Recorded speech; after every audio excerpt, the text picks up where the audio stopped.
2024 সালের জুলাই মাস বাংলাদেশের গণতান্ত্রিক ইতিহাসে এক তাৎপর্যপূর্ণ অধ্যায়। এই সময়কালে দেশের নানা শ্রেণী পেশার মানুষ একত্রিত হয়ে রাস্তায় নেমে এসেছিলেন একটি বৈষম্যহীন, ন্যায়ভিত্তিক এবং মানবিক রাষ্ট্র গঠনের তাগিদে। তারুণ্যের অদম্য শক্তি, শ্রমজীবী মানুষের দাবি দেওয়া, নারীর নিরাপত্তা, শিক্ষার সুযোগ সম্প্রসারণ এবং নাগরিক অধিকার প্রতিষ্ঠার প্রশ্নে এই আন্দোলন ছিল সাহসী ও ঐক্যবদ্ধ এক উচ্চারণ। এই আন্দোলন কেবল একটি দাবির পটভূমিতে সীমাবদ্ধ ছিল না, এটি ছিল এক নতুন স্বপ্নের বাংলাদেশ নির্মাণের পথে প্রথম পদক্ষেপ। দেশের প্রতিটি শহর, জেলা ও গ্রামে যে ঐক্যবদ্ধ শক্তির উত্থান দেখা যায় তা ছিল এক জনজাগরণ। সামাজিক যোগাযোগ মাধ্যম থেকে শুরু করে বিশ্ববিদ্যালয়ের চত্বর, গ্রামীণ হাটবাজার থেকে নগরীর ব্যস্ততম মোড়, সবখানেই মানুষ জোরালো কণ্ঠে বলেছিল, এবার চাই ন্যায্যতা, এবার চাই সমতা। প্রিয় শ্রোতা বন্ধুরা, সবাইকে স্বাগত জানাচ্ছি ছাত্র জনতার জুলাই আগস্ট 2024 এর গণ অভ্যুত্থানের উপর ভিত্তি করে বিশেষ অনুষ্ঠান রক্তাক্ত জুলাইয়ের দিনলিপি এর আজকের পর্বে। শ্রোতা বন্ধুরা, জুলাই 24-এর এই দিনে অর্থাৎ 9 জুলাই কি ঘটেছিল তা নিয়ে চলুন জেনে আসি। সারা দেশে বাংলা ব্লকেট কর্মসূচির 9ম দিনের কার্যক্রম চলমান ছিল। বহু বিশ্ববিদ্যালয়ে ক্লাস পরীক্ষা বর্জন ও ধর্মঘট চলছিল।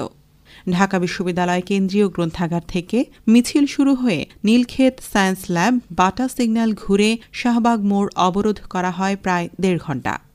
একইভাবে দেশের ময়মনসিংহ, চট্টগ্রাম, সিলেট, বরিশাল, জগন্নাথ ও কৃষি বিশ্ববিদ্যালয়ের শিক্ষার্থীরা এই আন্দোলনে সামিল হয়ে বিভিন্ন মহানগর ও মহাসড়ক অবরোধ করেছিল। আন্দোলনকারীরা হাইকোর্টের রায় স্থগিত চেয়ে আবেদন করায় 10 জুলাই সকাল ও সন্ধ্যায় অবরোধ চলবে তার প্রস্তুতি হিসেবে 4 ঘণ্টার অবরোধ উঠিয়ে নেওয়া হয়েছিল। প্রিয় শ্রোতা, আমাদের আয়োজনের এই পর্যায়ে আমরা আমন্ত্রণ জানিয়েছি তরুণ প্রজন্মের একজন প্রতিনিধিকে। আমাদের সাথে আছেন চট্টগ্রাম বিশ্ববিদ্যালয়ের সাবেক শিক্ষার্থী উম্মে রাশেদা খাতুন তাসিন। তার কাছ থেকে জানতে চাইব জুলাই গণ আন্দোলনে তারুণ্যের ভূমিকা সম্পর্কে। কেমন আছেন আপনি? ভালো আছি, আপনি কেমন আছেন? আপনাকে পেয়ে আরো ভালো লাগছে। ধন্যবাদ আমাদের আমন্ত্রণে স্টুডিওতে আসবার জন্য।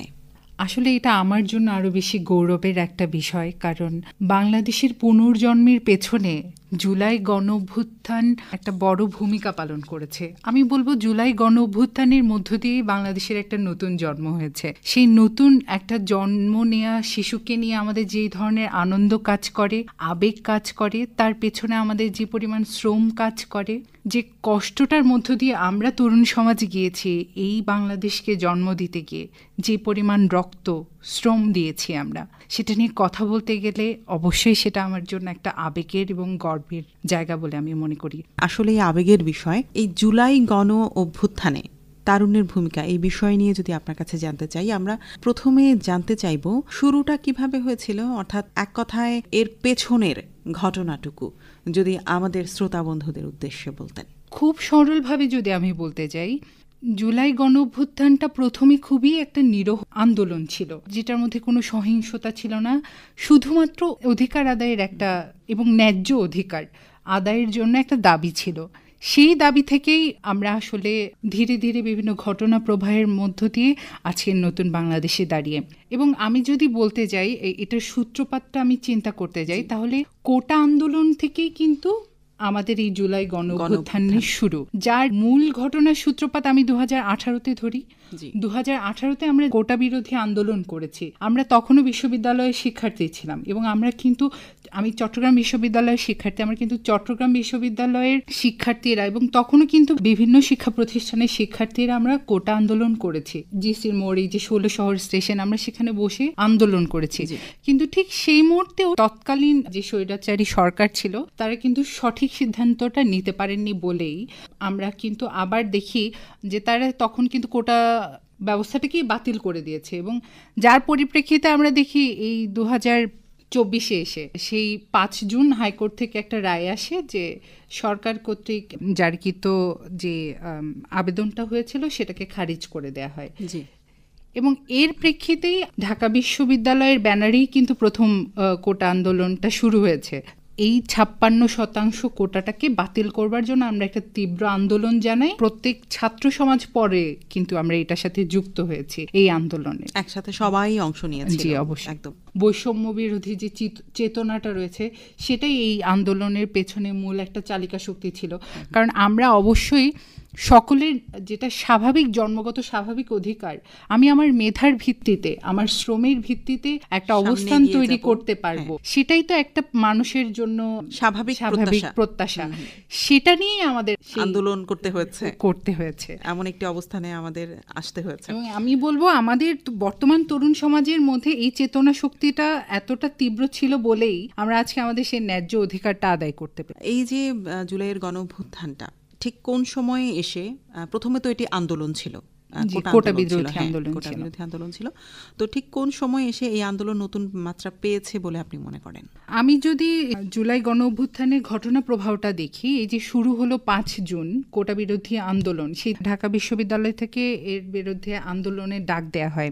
এই 5 জুন থেকে মোট 61 দিনের যে আন্দোলনটা আমাদের, তার প্রথম 40 দিন কিন্তু দেশের নানা জায়গায় আন্দোলন হয়েছে এবং এই আন্দোলন কিন্তু আরো তীব্রতা রূপ পেয়েছে কিন্তু জুলাইয়ের মাঝামাঝি এসে। তো আমি যদি শুরুতে এই ঘটনাটা খেয়াল করি, প্রথম দিকে এই 9 জুলাই 10 জুলাই পর্যন্ত আমাদের মূল দাবিটা ছিল কিন্তু কোটা পুনর্বহাল করে হাইকোর্টের যে আদেশটা রয়েছে সেটার স্থগিতাদেশ আমরা চেয়েছি এবং আমাদের দাবি ছিল 2018 সালের পরিপত্র বহাল রেখে কমিশন গঠন করে দ্রুত সময়ের মধ্যে সরকারি চাকরিতে অযৌক্তিক ও বৈষম্যমূলক কোটা বাদ দিতে হবে। সংবিধান অনুসারে শুধু অনগ্রসর এবং সুবিধাবঞ্চিত জনগোষ্ঠীর কথা বিবেচনা করতে হবে। সরকারি চাকরির নিয়োগ পরীক্ষায় কোটা সুবিধা একাধিকবার ব্যবহার করা যাবে না। অর্থাৎ এটা কিন্তু আমরা একটা মেধাভিত্তিক আমলাতন্ত্র নিশ্চিত করতে চেয়েছি সুষ্ঠু বাংলাদেশ পরিচালনার জন্য।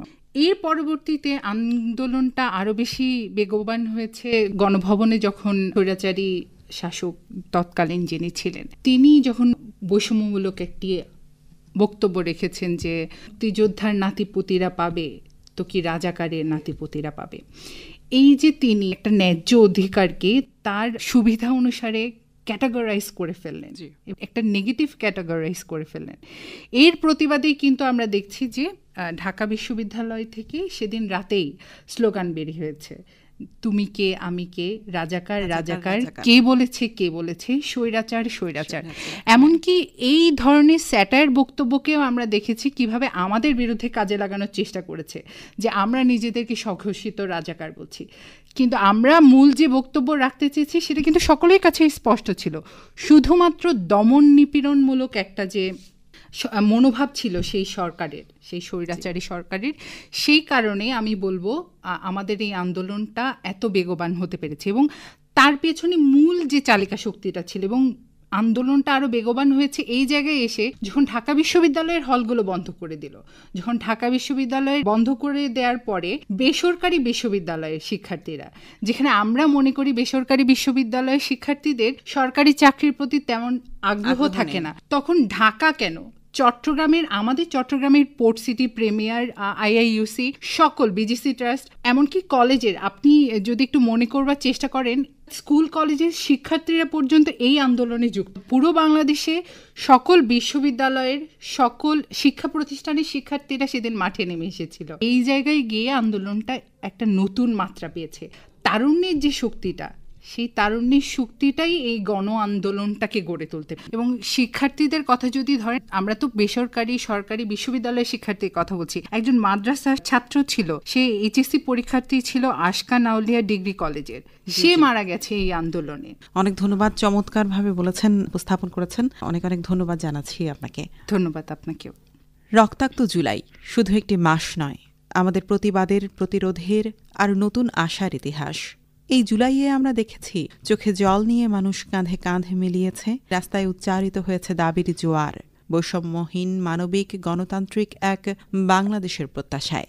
আজকের দিনলিপিতে আমরা ফিরে দেখলাম সেই উত্তাল দিনগুলো, যেগুলো কেবল ক্ষণিকের বিক্ষোভ ছিল না, ছিল আগামীর পথে দৃপ্ত পদচারণা। শ্রোতা বন্ধুরা, আমরা আমাদের আয়োজনের একদম শেষ প্রান্তে চলে এসেছি।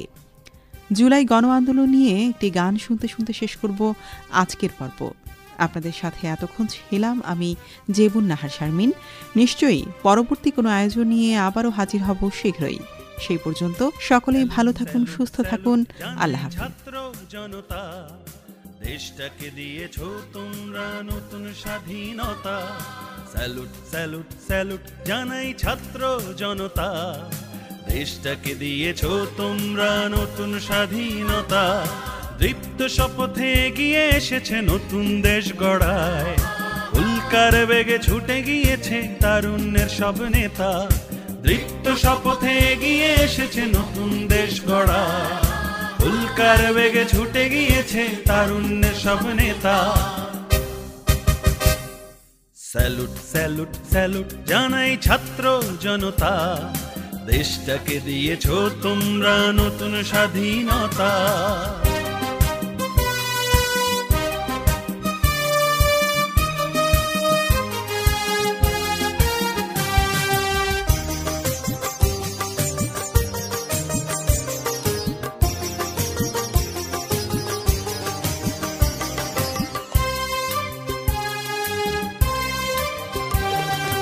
এদেশে চাই না আর কোনো বৈষম্য, সকল স্তরে চাই শুধু ন্যায্যতার সাম্য।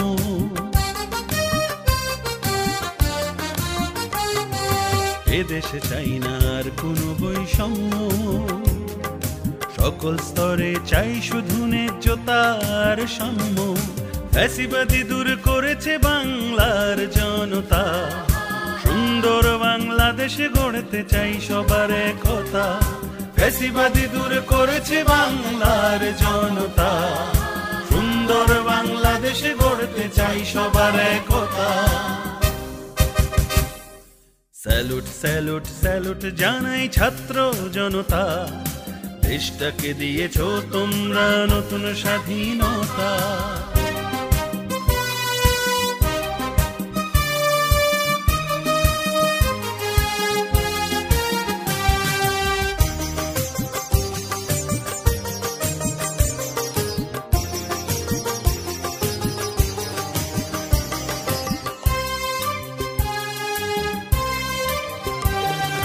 শত শহীদের রক্তে নতুন স্বাধীনতা, সাইদ মুগ্ধ সব শহীদ আজ হৃদয়ে আছে গাঁথা।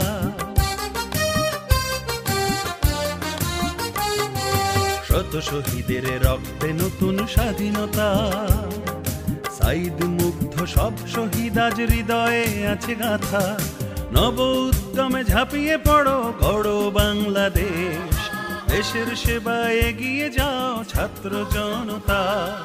নব উদ্যমে ঝাঁপিয়ে পড়ো, গড়ো বাংলাদেশ, দেশের সেবায় এগিয়ে যাও ছাত্র জনতা। স্যালুট স্যালুট স্যালুট জানাই ছাত্র জনতা, দেশ